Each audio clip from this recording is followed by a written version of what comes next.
Dans un royaume niché au cœur de collines ondoyantes et de forêts murmurantes, un souverain régnait avec un cœur à la fois noble et tourmenté. Le roi, bien que sage dans les affaires d'État, était affligé d'un tempérament ardent qui s'enflammait à la moindre provocation. Un gobelet mal placé, un rapport retardé ou un pas maladroit d'un serviteur pouvait déclencher une tempête de mots cinglants et de cris résonnant dans les vastes couloirs du palais.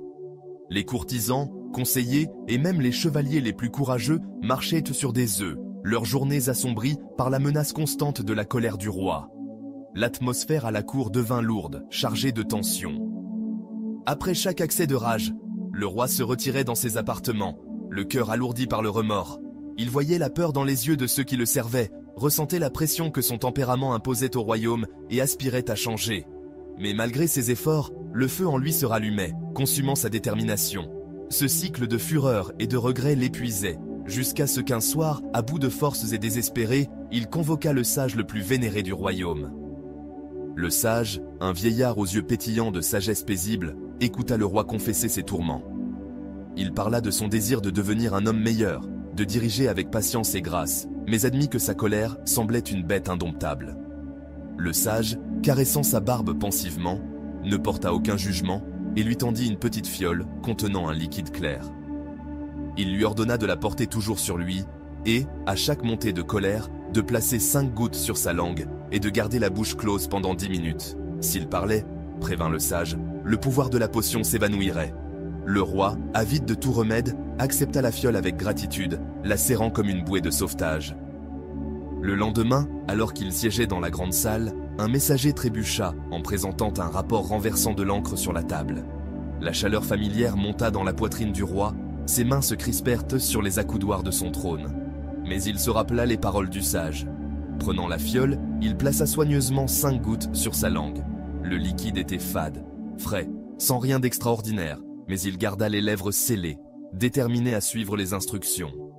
Pendant 10 minutes, il resta silencieux, les courtisans échangeant des regards nerveux, s'attendant à l'éclat habituel. Mais rien ne vint.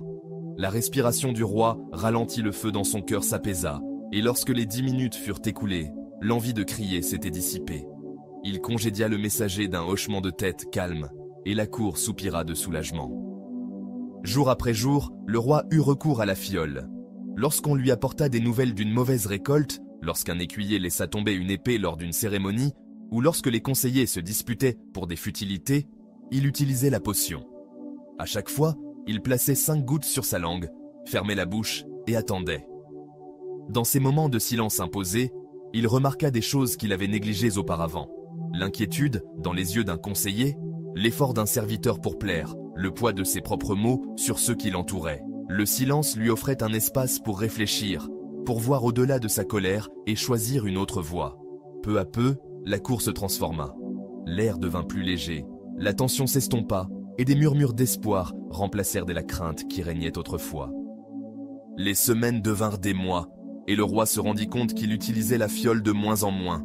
Les situations qui autrefois déclenchèrent sa fureur ne provoquèrent plus qu'une étincelle fugace, facile à éteindre. Il s'adressait à ses courtisans avec patience, écoutait leurs conseils avec attention et gouvernait avec une sérénité qui inspirait la loyauté.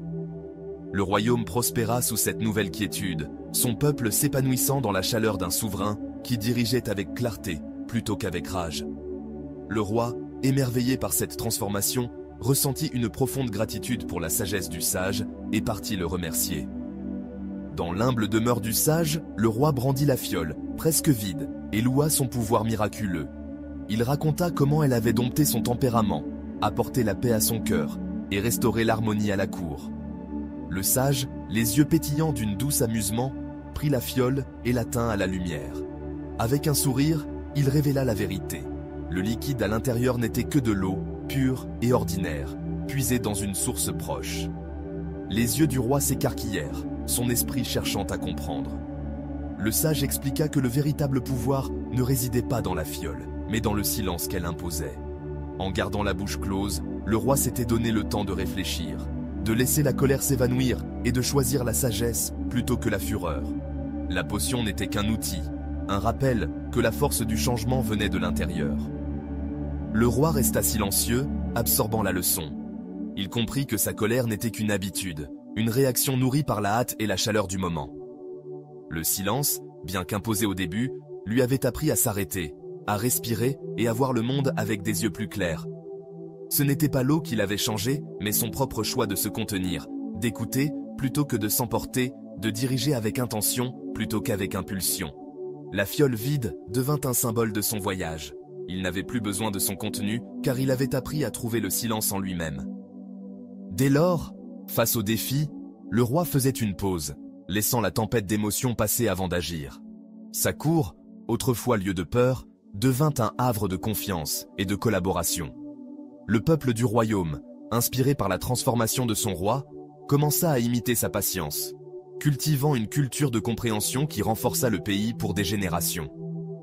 L'héritage du roi ne fut pas fait de conquêtes ni de grandeur, mais d'une victoire plus discrète et profonde. Il avait dompté le feu intérieur, prouvant que même les défauts les plus tenaces pouvaient être surmontés avec discipline et réflexion. La leçon de l'eau du sage se répandit au-delà des murs du palais, rappelant à tous que la véritable puissance réside dans les espaces entre les mots, dans le choix de s'arrêter et dans la force de changer.